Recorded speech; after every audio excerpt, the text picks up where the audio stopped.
And you can look here at the what would you call it, artistic and propagandistic transformation of the idea of order into a politicized message. And the thing that's so interesting about Hitler's particular brand of fascism, it wasn't precisely it wasn't precisely a movement that was predicated on ideas, like communism. Communism is predicated on ideas. But the Nazis went at it with something that wasn't really in the realm of idea. It was more in the realm of like embodied disgust and image. And so it was also very much more difficult to fight against from the ideational perspective.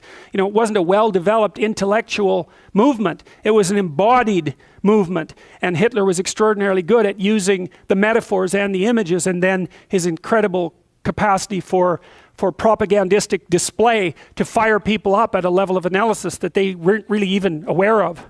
So let's take a look at this film.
The campaign in Poland gave us the opportunity to really get to know the Jewish people.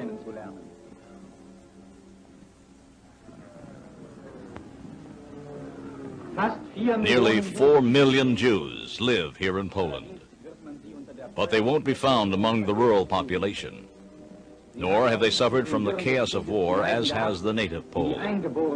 They set it out indifferently in the gloomy streets of the Polish ghetto. Yet within an hour after the German occupation, they were back in business.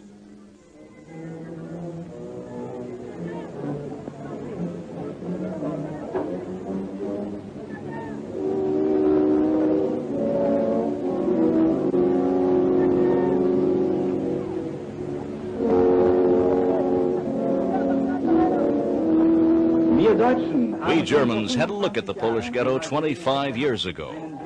This time our eyes are sharpened by our experience in the last few decades. Unlike in 1914, we no longer see just the most grotesque and comical of these questionable ghetto figures. This time we recognize that there's a plague here, a plague that threatens the health of the Aryan peoples. Richard Wagner once said, "The Jew is the demon behind the corruption of mankind." And these pictures prove it.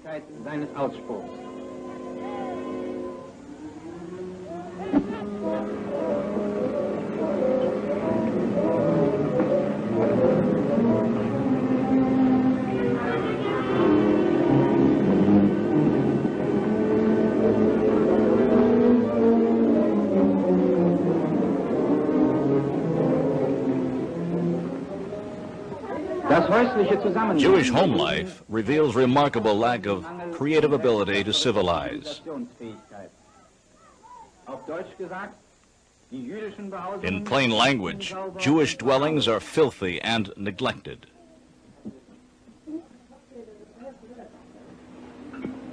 These Jews aren't at all poor.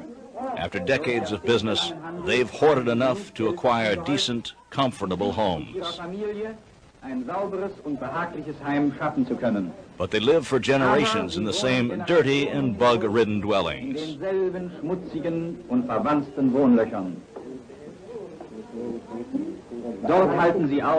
Untroubled by their surroundings, they go right on with their prayers. Die Pendelbewegungen des Oberkörpers gehören zum The bobbing motion is part of the ritual for reading Jewish scriptures.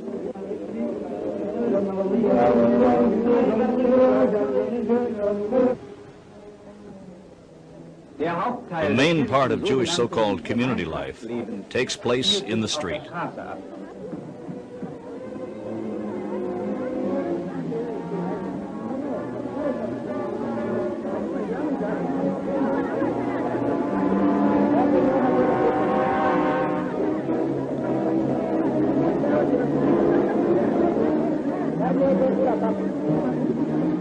The connection with trade, you know, you see what's going on in the, okay, so with the juxtaposition of those two films, you see the juxtaposition of order versus chaos. And so part of the order versus chaos archetype obviously is rooted in the dichotomy between disgust and purity. It's not the only axis of opposition between order and chaos. And then, so this is all invocation of archetypal chaos, and it starts with the use of the disease imagery, and then also the use of music composed in a minor key and threatening and low, right? So that's all juxtaposed together.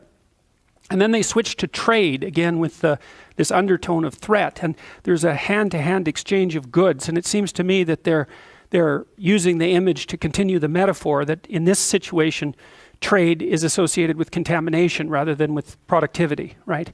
And so you can see obviously a dichotomy with regards to trade, because when you're taking goods from someone else, the question is, are the goods of high quality and useful, and are they useful, or are they something that is going to introduce a foreign element or an unexpected element into your house?